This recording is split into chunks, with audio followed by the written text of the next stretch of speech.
Welcome to the Cozy Little Library. Today with your Clean Reads Book Buddy. I thought it would be fun to share with you my book haul that I acquired the first few days of January 2026 with gift cards and such. How fun is that? Clean fiction, Christian fiction, classics, nonfiction, and middle grade. Enjoy! Because of my interest in early American history, I wanted to make a personal curriculum and really succinctly fill in all the gaps of things that I really wanted to know.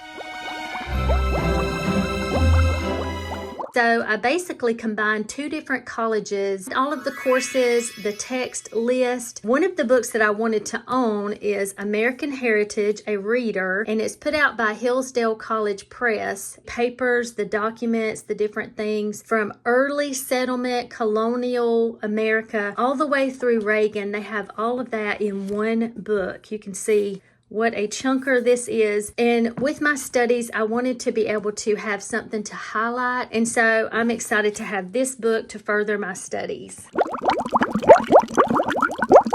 The Pursuit of Happiness, How Classical Writers on Virtue Inspired the Lives of the Founders and Defined America by Jeffrey Rosen. Which writers specifically influenced the forefathers? Very excited about this one. The other three nonfictions that have to do with history are all about George Washington, some of the words that he wrote in his own hand, primary sources. So the first one is a list of etiquette that he wrote down when he was 14 years old. And it's just a beautiful little hardcover of 110 rules of manners that he thought a man should have, rules of civility and decent behavior in company and conversation. Applewood Books has a little set of several different positive, patriotic, educational books, and I'm wanting to slowly collect all of them. This one you can see was made for America's birthday. I've already read this one and I found it very fascinating. The next one was when George Washington was a major and he was called on for his first mission into the Ohio Territory. It had to do with the French, and it was actually a very unsuccessful mission. It was quite humbling for him, but he kept a journal during that time. So it's called the Journal of Major George Washington, 1754.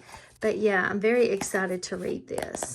And then I am currently reading George Washington's Secret Six, The Spy Ring That Saved the American Revolution by Brian Kilmeade. The secret behind the secret. It's so interesting to me, and it has been since I learned about this, but especially the Agent 355, the woman that still, unless this book is going to spill some more beans about it, we still do not know her identity. The woman that helped win the war. Very excited to finish this. Mere Christianity by C.S. Lewis. I am adding to my collection of these. I have already read A Grief Observed and Miracles. This is so famous and I have never read it before, so looking forward to reading that. Then I have a literary nonfiction, The Letters of Jane Austen. I finally have the letters. I'm so excited.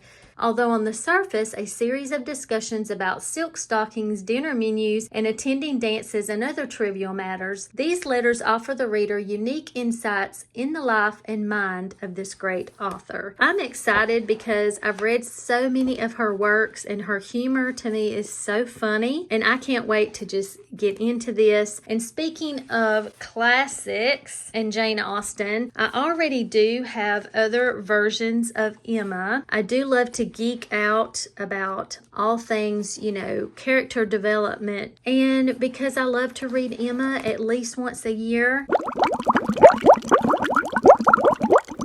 I was curious what the intros at the front of the Penguins Classic and the Oxford World's Classics, what they had to say. And so now I have different versions. The Earl's Hideaway, No Ladies Allowed by Esther Hatch. This is book number 2 in the Romance of Rank series. This was book number 1 mentioned in the last video. I have already read this in January, and while it's not as good as book number 1, I'm glad I hung out till the end. One of his sisters, he's not sure why she seeks to humiliate him at every turn. He decides the only way to get away from it is to go into hiding. He finds a place to go hide tried, but things don't turn out just like he wants to. There is another book in this series, book number 3, that I hope to read eventually. The Enemy and Miss Innes by Martha Keyes. This is book number 2. Book number 1 was this one, also talked about in the last video, The Widow and the Highlander. Really like this one, and I have started The Enemy and Miss Innes, and so far it is really good. Scotland, 1760s. Very interesting. I love Martha Keyes' writing so far. Really enjoying it.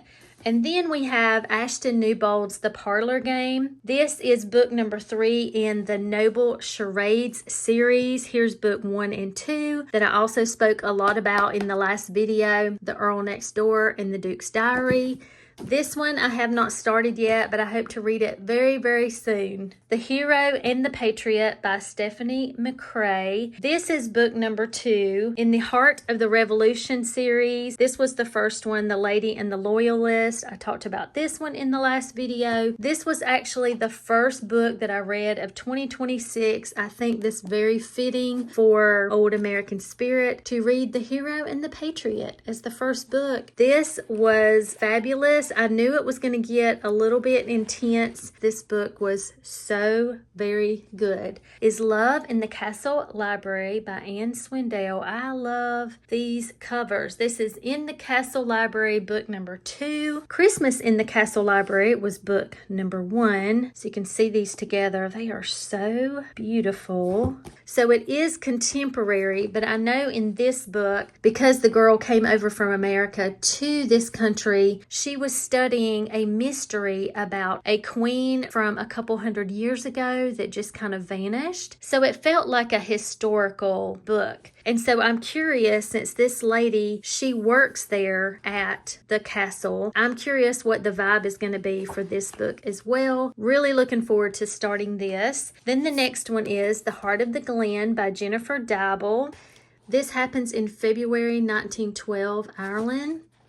So I'm hoping to read this in February if I can wait that long. But yeah, I'm excited. So this lady ends up, she's supposed to be going to have a job in the country. She arrives at Drumbo Castle to start her new job as a housemaid. But when she gets there, she finds out the one that is supposed to hire her has passed away. And so a woman stops to help her and says, "Come on home with me, it's late." And she gets there, and this girl's brother is a sheep farmer and a weaver. And it sounds like something's going on with him, and this lady's going to try to help out. I'm very excited. So the top half is this lady.